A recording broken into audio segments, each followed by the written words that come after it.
നമസ്കാരം. ശീഘ്രസ്ഖലനം കൊണ്ട് ബുദ്ധിമുട്ടുന്ന ആളുകളാണോ നിങ്ങൾ?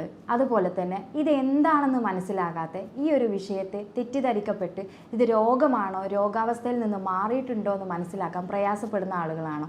അത്തരം ആളുകൾക്കുള്ളതാണ് ഈ വീഡിയോ. ഞാൻ doctor Hasina, doctor Basil സോമിയ hospital, Pandikkad, Malappuram ജില്ല.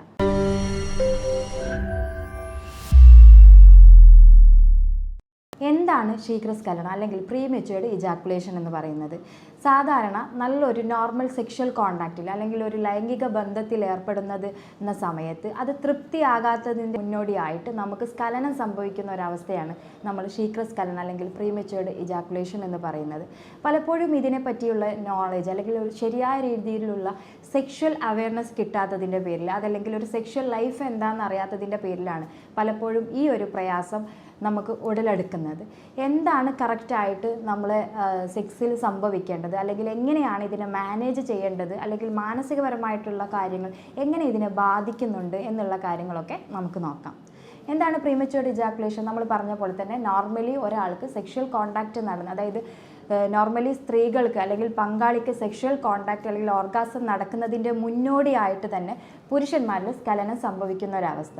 ഇത്തരം അവസ്ഥ സംഭവിക്കുന്നതോടുകൂടി തന്നെ പുരുഷന്മാരിൽ കൂടുതലായിട്ടും ഡെസ്പ് ആവുക, അല്ലെങ്കിൽ ഒരു ഡിപ്രഷൻ സംഭവിക്കുക, അല്ലെങ്കിൽ തൻ്റെ പങ്കാളിയെ തൃപ്തിപ്പെടുത്താൻ പറ്റുന്നില്ല എന്നുള്ളൊരു കാര്യം മനസ്സിൽ വരുമ്പോൾ അതുമായിട്ടൊരു സ്ട്രെസ്സ് ശരീരത്തിൽ അല്ലെങ്കിൽ മാനസികപരമായിട്ടും ഉടലെടുക്കുകയും അതുവഴി ഇതൊരു രോഗാവസ്ഥയിലോട്ട് കൊണ്ടുപോവുകയും ചെയ്യുന്നൊരു കാര്യമായിട്ടാണ് പൊതുവെ കാണാറുള്ളത്. ഇത് സെക്ഷൽ കോണ്ടാക്റ്റ് ചെയ്യുന്ന ആളുകളിൽ കൂടുതൽ, അതായത് റിക്കറൻ്റ് ആയിട്ട് സെക്ഷൽ കോണ്ടാക്റ്റ് ചെയ്യുന്ന ആളുകളിൽ ഇതിൻ്റെ ഒരു കണ്ടൻറ്റ് കുറഞ്ഞു വരുന്നതാണ് പൊതുവെ കാണാറുള്ളത്. വിവാഹം കഴിച്ചവരിലും വിവാഹം കഴിക്കാനിരിക്കുന്ന ആളുകളിലും ഒക്കെ തന്നെ നമുക്ക് ഈ ഒരു പ്രയാസം പൊതുവെ കാണാറുണ്ട്. എന്താണ് പ്രീമെച്യൂർഡ് ഇജാക്കുലേഷൻ അല്ലെങ്കിൽ ശീഘ്രസ്ഖലനം എന്ന് പറയുന്നത്?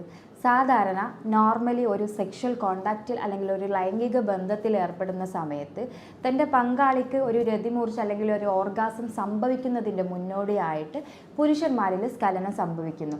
ആ ഒരു പ്രക്രിയയാണ് നമ്മൾ പ്രീമെച്യൂർഡ് ഇജാക്കുലേഷൻ എന്നൊക്കെ പറയുന്നത്. പക്ഷേ ഇത് എപ്പോഴും പ്രീമെച്യൂർഡ് ഇജാക്കുലേഷൻ എന്ന് നമുക്ക് പറയാൻ പറ്റില്ല. അതെന്തുകൊണ്ടാണ്? അത് നമുക്ക് വഴിയെ പറയാം. അതുപോലെ തന്നെ ഇതെങ്ങനെയാണ് മനസ്സിലാക്കുക, നമുക്ക് പ്രീമെച്യൂർഡ് ഇജാക്കുലേഷൻ ഉണ്ടോ എന്ന് എങ്ങനെയാണ് മനസ്സിലാക്കുക, ഇതിനെന്തെങ്കിലും നോർമലി കണക്കുണ്ടോ എന്നൊക്കെയാണ് നമ്മൾ നോക്കുന്നത്.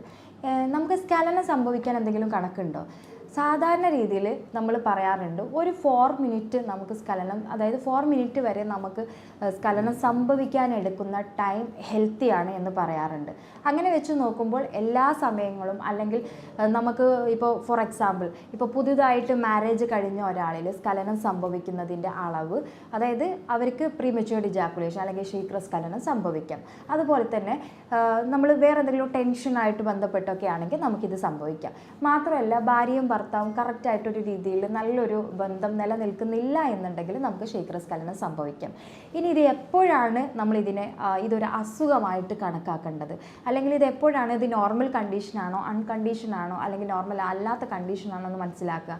സാധാരണ നമ്മളെപ്പോഴും, അല്ലെങ്കിൽ ഒരു ഭാര്യയും ഭർത്താവും അല്ലെങ്കിൽ ഒരു പങ്കാളി നമ്മൾ എക്സ്പെക്റ്റ് ചെയ്യുന്നത് നമുക്ക് എപ്പോഴും, അതായത് ഒരു സ്ത്രീയിൽ എപ്പോഴും ഓർഗാസം സംഭവിച്ചതിന് ശേഷം നമുക്ക് പുരുഷന്മാരിൽ സ്റ്റാർട്ട് ചെയ്യാമെന്ന്, അല്ലെങ്കിൽ പുരുഷന്മാരിൽ സംഭവിക്കണം എന്നുള്ളതാണ് നോർമലി നമ്മൾ പറയുന്നത്. ഇനി ഇത്തരം അവസ്ഥകളിൽ നമ്മൾ പുരുഷന്മാരിൽ കൂടുതലായിട്ട് കാണപ്പെടുന്ന ഒന്നാണ് സ്ട്രെസ്സ് എന്ന് പറയുന്നത്. സാധാരണ വിവാഹം കഴിഞ്ഞ ആളുകളിൽ പെട്ടെന്ന് തന്നെ നമ്മളൊരു സെക്ഷൽ കോണ്ടാക്റ്റിലേക്ക് പോകുന്ന സമയത്ത്, അല്ലെങ്കിൽ ശരിയായ രീതിയിലുള്ളൊരു സെക്ഷൽ ലൈഫ് അറിയാത്തതിൻ്റെ പേരിൽ, അതല്ലെങ്കിൽ ആ ഒരു സമയത്ത് നമ്മൾ കൂടുതൽ നമ്മളുടെ ഒരു പവർ കാണിക്കണം എന്നുള്ളൊരു തിങ്കിങ് വരുന്ന സമയത്തൊക്കെ പുരുഷന്മാരിൽ പൊതുവെ നമുക്ക് ഈ ഒരു പ്രോബ്ലംസ് കണ്ടുവരാറുണ്ട്. ഇതിനെല്ലാം തന്നെ നമ്മൾ മൈൽഡായിട്ട് തന്നെ അതിനെ ഓവർകം ചെയ്യുകയാണെങ്കിൽ തീർച്ചയായിട്ടും ഇത്തരം ഇഷ്യൂസ് ഇല്ലാതാക്കാൻ സാധിക്കും. മിക്ക പുരുഷന്മാരിലും ചെറിയ ഒരു ഉദ്ദീപനം പോലും നടന്നാൽ പോലും ശീഘ്രസ്ഖലനം സംഭവിക്കുന്നത് കാണാറുണ്ട്. അതെല്ലാം തന്നെ കൂടുതലായിട്ട് ഒരു പക്ഷേ ഒരു മെൻ്റലി പ്രയാസം, അല്ലെങ്കിൽ കൂടുതലായിട്ട് ഒരു റെസ്ലെസ് പേഷ്യൻസിലാണ് കൂടുതലായിട്ട് കാണുക, അല്ലെങ്കിൽ ആങ്സൈറ്റി, ഒരു ബേജാറ് ഒക്കെ ഉള്ള ആളുകളുണ്ടാവില്ല. മിക്ക പുരുഷന്മാരിൽ അത്തരം കണ്ടീഷൻ ഉള്ള ആളുകളിൽ ഈ ഒരു ശീഘ്രസ്ഖലനം കാണാറുണ്ട്. പലപ്പോഴും ഇതൊരു പ്രോബ്ലംസ് ആകുന്നത് എങ്ങനെയാണെന്ന് ചോദിച്ചാൽ, ശരിയായ രീതിയിൽ ഭാര്യയെ തൃപ്തിപ്പെടുത്താൻ പറ്റുന്നില്ല എന്ന് എപ്പോൾ നമുക്ക് ഭർത്താക്കന്മാർക്ക് തോന്നുന്നുണ്ടോ, അല്ലെങ്കിൽ ഒരു പങ്കാളിക്ക് തോന്നുന്നുണ്ടോ, ആ ഒരു അവസ്ഥകളിലാണ് ഇതൊരു സ്ട്രെസ് ആവുകയും അതുവഴി ഇതൊരു രോഗാവസ്ഥയിലോട്ട് പോവുകയും ചെയ്യുന്നത്. ഇനി എങ്ങനെയാണ് നമുക്കിതിനെ കൺട്രോൾ ചെയ്യുക, അല്ലെങ്കിൽ ഇത് നോർമലാണോ അബ്നോർമലാണോ എന്ന് എങ്ങനെയാണ് മനസ്സിലാക്കുക എന്നുള്ളതാണ്. ഇപ്പോൾ സാധാരണ ഒരു ഹെൽത്തി ആയിട്ടുള്ള വേറൊരു പ്രോബ്ലംസും നിലവിൽ ശാരീരികപരമായിട്ടോ മാനസികപരമായിട്ടോ ഇല്ല എന്നുണ്ടെങ്കിൽ ഒരു 4 മിനിറ്റ്സ് വരെയൊക്കെ നമുക്ക് നോർമലി സ്ഖലനം സംഭവിക്കാൻ, സെക്ഷൽ കോണ്ടാക്റ്റ് സ്റ്റാർട്ട് ചെയ്തിട്ട് ഒരു 4 മിനിറ്റ് നമുക്ക് കിട്ടുകയാണെങ്കിൽ നോർമലി നമുക്കതിനൊരു സെക്ഷൽ ഡിസീസിൽ സെക്ഷൽ പ്രോബ്ലംസ് ഇല്ലാത്ത ഒരാളാണ് നമുക്ക് കണക്കാക്കാം. പക്ഷേ ഇത് തന്നെ നമുക്ക് എല്ലാ പാർട്ട്ണറുടെ കാര്യത്തിൽ അല്ലെങ്കിൽ എല്ലാ സെക്ഷൽ കോണ്ടാക്റ്റിലും നമുക്കിത് തിട്ടപ്പെടുത്താൻ പറ്റില്ല. അപ്പോൾ കൂടുതലായിട്ടും നമുക്ക് എപ്പോഴും പങ്കാളിയിൽ ഉണ്ടാകുന്ന മറ്റ് സ്ട്രെസ്സുകളും അല്ലെങ്കിൽ ആരോഗ്യപരമായിട്ടുള്ള പ്രയാസങ്ങളും അല്ലെങ്കിൽ നമ്മുടെ പെൽവിക് ഓർഗൻസിൻ്റെ മസിൽസുകൾക്ക് വരുന്ന അയവും ഒരു പക്ഷേ ഈ ഒരു അവസ്ഥയിലോട്ട് നമ്മളെ കൊണ്ടുപോകും എന്നുള്ളതാണ്. അത്തരം വിഷയങ്ങൾ എന്താ എന്നുള്ളത് കണ്ടെത്തിയിട്ടാണ് കൂടുതലായിട്ട് നമ്മൾ ഇതിന് ട്രീറ്റ്മെൻറ്റ് വേണോ വേണ്ടേ എന്ന് നിശ്ചയിക്കുന്നത്.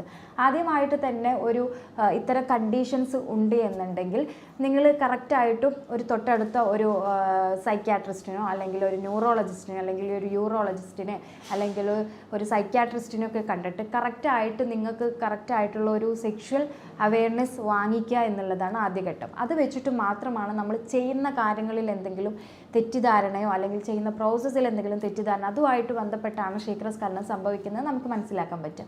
അപ്പോൾ ആദ്യഘട്ടത്തിൽ നമ്മൾ അതാണ് കറക്റ്റായിട്ട് ചെയ്യേണ്ടത്. അത്തരം വിഷയങ്ങളിൽ യാതൊരു തരത്തിലുള്ള മിസ്റ്റേക്കുകളും സംഭവിക്കുന്നില്ല എന്നുണ്ടെങ്കിൽ നമുക്ക് നെക്സ്റ്റ് മാറ്ററിലോട്ട് പോകാം.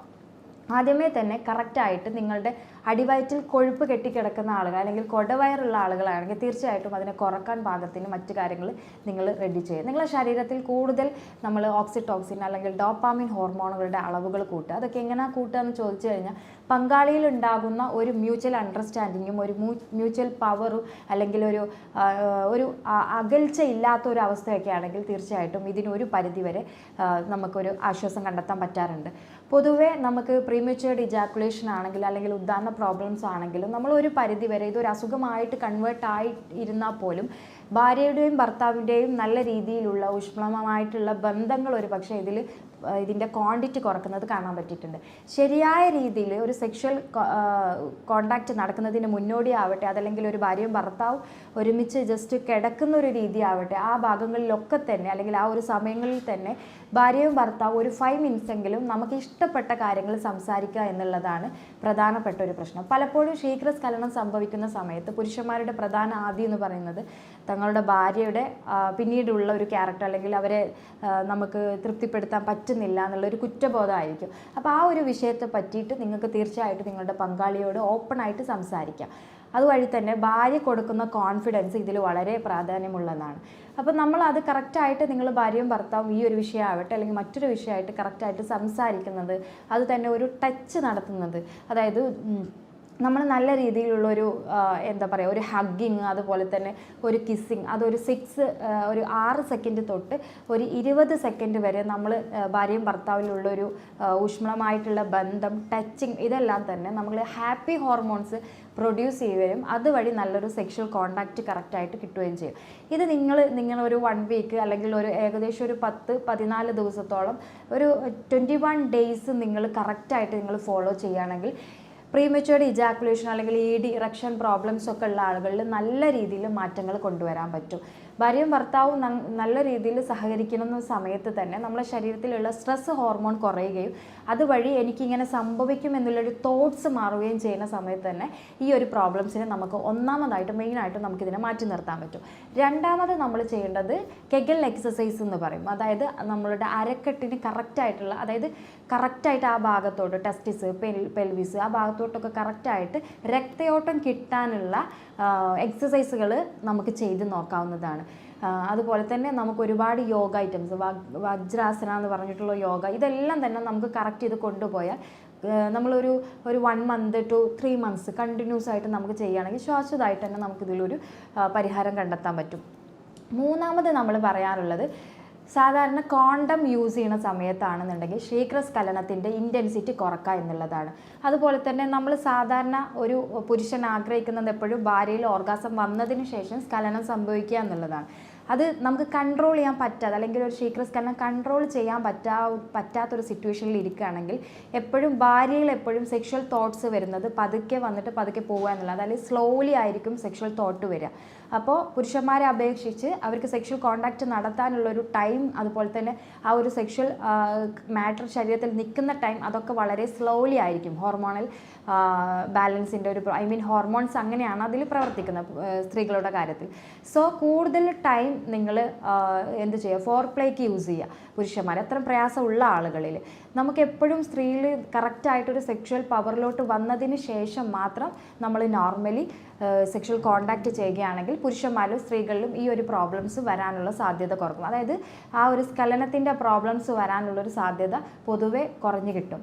ഇനി ശ്രദ്ധിക്കേണ്ട ഒരു കാര്യം എന്ന് വെച്ചാൽ നമ്മളെ ഭക്ഷണ രീതിയിൽ കൊഴുപ്പുള്ളതും പഞ്ചസാരയുടെ ഉപയോഗം വളരെ ഏറെ കുറച്ച് കൊണ്ടുവരിക. ഷുഗർ എപ്പോൾ കട്ട് ഡൗൺ ചെയ്യുന്നോ അപ്പോൾ നല്ല രീതിയിൽ തന്നെ ഇതിൽ വ്യത്യാസം വരുന്നത് കാണാൻ പറ്റും.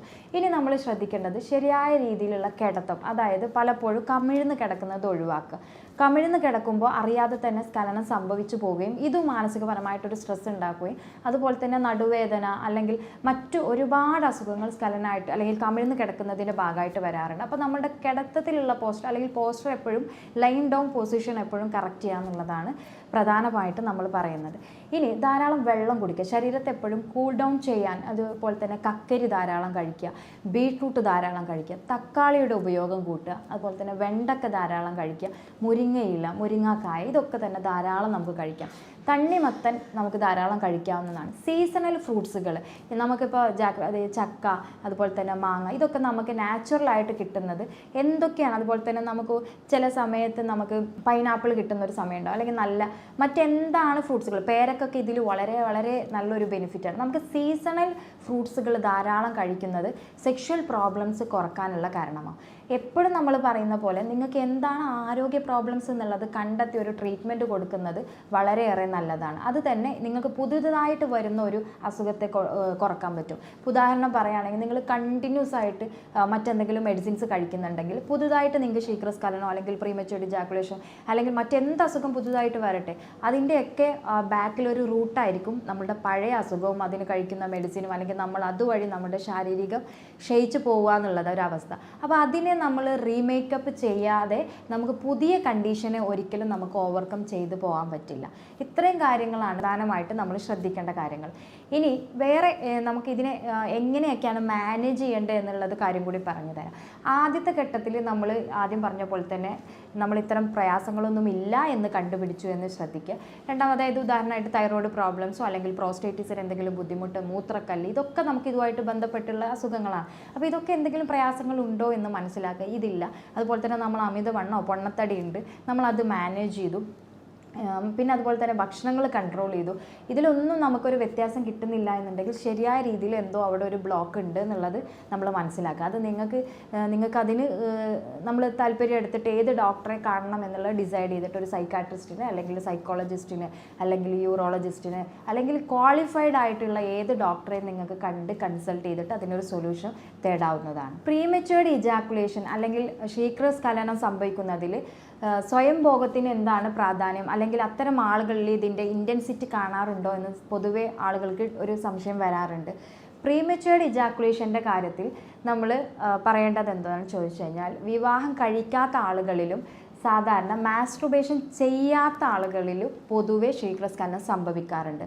അപ്പോൾ പലപ്പോഴും പേഷ്യൻ്റ് അല്ലെങ്കിൽ അപ്പോൾ പലപ്പോഴും സംഭവിക്കുന്ന ആൾ എക്സ്പെക്റ്റ് ചെയ്യുന്നത് എൻ്റെ മാരേജ് കഴിഞ്ഞിട്ടില്ല പക്ഷേ എനിക്കിത് ഇങ്ങനെ സംഭവിക്കുന്നു, അപ്പോൾ ഇത് എനിക്കൊരു അസുഖമാണ്, എനിക്കിത് ഈ ശീഘ്രസ്ഖലനം സംഭവിക്കുന്നുണ്ട്, അപ്പോൾ എനിക്കിത് ഒരു പ്രോബ്ലംസ്, എനിക്കിനി ഇത് മാരേജ് ചെയ്യാൻ പറ്റുമോ എന്നുള്ളൊരു തോട്ട്സ് വരാനുണ്ട്. ഇത് ഒരിക്കലും ശീഘ്രസ്ഖലനം എന്ന് പറയുന്ന ഒരു സംഭവമേ അല്ല. അതായത് മാസ്ട്രുബേഷൻ ചെയ്യാത്ത ആളുകളിലാണ് ഈ ഒരു പ്രോബ്ലംസ് പൊതുവെ കാണാറുള്ളത്. പലപ്പോഴും ഉറക്കത്തിലോ അല്ലെങ്കിൽ നമ്മൾ കമിഴ്ന്ന് കിടക്കുന്ന രീതിയിലോ അല്ലെങ്കിൽ മറ്റെന്തെങ്കിലും ചെറിയ രീതിയിലൊരു സെക്ഷൽ ഉദ്ദീപനം ഉണ്ടായാൽ പോലും ഇത്തരം സംഭവങ്ങൾ ഉണ്ടാവാറുണ്ട്. ഇതുകൊണ്ട് എനിക്ക് മാരേജ് ചെയ്യാൻ പറ്റുമോ, മാരേജ് ചെയ്ത് കഴിഞ്ഞാൽ എനിക്കിനി കുട്ടികൾ ഉണ്ടാവില്ലേ, ഒരു നല്ലൊരു സെക്ഷൽ ലൈഫ് ഉണ്ടാവില്ലേ എന്നൊക്കെ ചിന്തിക്കുന്ന ഒരുപാട് ആളുകളുണ്ട്. ഇത് തീർത്തും തെറ്റാണ്. ഇത്തരം കണ്ടീഷൻസ് പലപ്പോഴും നോർമലി സംഭവിക്കുന്ന കാര്യമാണ്. ഇനി നോർമലി സെക്ഷൽ കോണ്ടാക്റ്റിൽ സ്വയംഭോഗത്തിൻ്റെ കാര്യം എടുത്തു പറയുകയാണെങ്കിൽ നമ്മൾ പൊതുവേ അത്തരം ഹിസ്റ്ററി ഉള്ള ആളുകൾക്ക് നമ്മൾ മുന്നേ പറഞ്ഞ പോലെ തന്നെ പിന്നീട് കുറേ പ്രോബ്ലംസ് വരാറുണ്ട്. നമ്മൾ കണ്ടിന്യൂസ് ആയിട്ട് തന്നെ ആദ്യമായിട്ട് അവർക്ക് മെൻ്റലി ഒരു ഡിപ്രഷനാണ് വന്നുകൊണ്ടിരിക്കുക. അപ്പോൾ തീർച്ചയായിട്ടും ഇത് കാലക്രമേണ നമ്മളുടെ വന്ധ്യത അല്ലെങ്കിൽ ഒരു സെക്ഷൽ ലൈഫിനെ കറക്റ്റായിട്ട് ബാധിക്കും. അതിലൊരു പ്രധാന പ്രോബ്ലംസാണ് നോർമലി സെക്ഷൽ ലൈഫ് സ്റ്റാർട്ട് ചെയ്ത് കഴിഞ്ഞാൽ അല്ലെങ്കിൽ പങ്കാളിയുമായിട്ട് സെക്ഷൽ ലൈഫ് സ്റ്റാർട്ട് ചെയ്യുന്ന സമയത്ത് സ്വയംഭോഗം ചെയ്യുന്ന ആളുകൾക്ക് അതിൽ കറക്റ്റായിട്ടൊരു കൃത്യത വരാതിരിക്കും അല്ലെങ്കിൽ അതിൽ തൃപ്തി വരാതിരിക്കുകയും അതുവഴി അവരുടെ ഫാമിലി ലൈഫിൽ ആദ്യഘട്ടത്തിൽ പ്രോബ്ലംസ് വരികയും ചെയ്യും. അപ്പോൾ പ്രീമച്വേർഡ് ഇജാക്കുലേഷനിൽ ഒരിക്കലും മാസ്റ്റുർബേഷൻ്റെ ഹിസ്റ്ററി കമ്പയർ ചെയ്തിട്ട് നമുക്ക് പറയാൻ പറ്റില്ല. അത് കണ്ടെത്തി ആഫ്റ്റർ ട്രീറ്റ്മെൻറ്റ്, ഈവൻ ദോ നമ്മളിപ്പോൾ കല്യാണം കഴിഞ്ഞ് നമുക്കൊരു 1 മന്ത് 2 മന്ത് 3 മന്ത്സ് വരെയൊക്കെ നമുക്ക് സംഭവിക്കുന്ന ശീഘ്രസ്ഖലനത്തെ പോലും നമുക്കത് ശീഘ്രസ്ഖലനാണെന്നൊന്നും പറയാൻ പറ്റില്ല, അതൊരു രോഗാവസ്ഥയാണെന്ന് ഒരിക്കലും തന്നെ നമുക്ക് പറയാൻ പറ്റില്ല. അപ്പോൾ അതൊക്കെ തന്നെ കറക്റ്റായിട്ടൊരു സെക്ഷൽ അവെയർനെസ് കിട്ടിയതിന് ശേഷം മാത്രം നമ്മൾ അതിനെപ്പറ്റി പഠിച്ച് മനസ്സിലാക്കി നമ്മൾ ഉൾക്കൊള്ളുകയാണെങ്കിൽ ഇത്തരം പ്രോബ്ലംസിനെ തന്നെ നമുക്ക് തന്നെ ഒരു ഡോക്ടറെ കാണാതെയോ അതല്ലെങ്കിൽ ഇതിൽ കൂടുതൽ ആദ്യ പിടിക്കാതെ തന്നെ കൈകാര്യം ചെയ്യാൻ പറ്റും. ഹോമിയോപ്പതിയിൽ സെക്ഷൽ പ്രോബ്ലംസ് അല്ലെങ്കിൽ ഇറക്ടൽ ഡിസ്ഫങ്ഷൻ, പ്രീമച്വേർഡ് ഇജാക്കുലേഷൻ ഇത്തരം കണ്ടീഷൻസുകൾ പലപത്തായിട്ടുള്ള മെഡിസിൻസ് അവൈലബിൾ ആണ്. ഓരോ പേഷ്യൻറ്റിനെയും നമ്മൾ ഫിസിക്കലി മെൻ്റലി അപഗ്രഥിച്ചതിന് ശേഷമാണ് മെഡിസിൻസ് കൊടുക്കാറുള്ളത്. പലപ്പോഴും യൂറോപ്യൻ നിർബന്ധ സോഫ്റ്റുകളുടെ സഹായത്തോടെ ജർമ്മൻ മെഡിസിൻസുകളുടെ ഹെൽപ്പോട് കൂടിയിട്ട് തന്നെ നമ്മൾ രോഗനിർണയം അതുപോലെ തന്നെ മരണനിർണയം നടത്തുന്നു. ക്ലിനിക്കിൽ നേരിട്ട് വരാൻ പറ്റാത്ത ആളുകൾക്ക് ഫോണിലൂടെ കൺസൾട്ടേഷൻ നടക്കും, മെഡിസിൻസ് വീട്ടിലോട്ട് എത്തിച്ചു കൊടുക്കുന്ന ഒരു സർവീസ് കൂടെ നമ്മൾ ചെയ്യുന്നു. കൂടുതൽ അറിയാൻ ഞാൻ doctor Hasina, doctor Basil സോമിയ hospital, Pandikkad, Malappuram ജില്ല.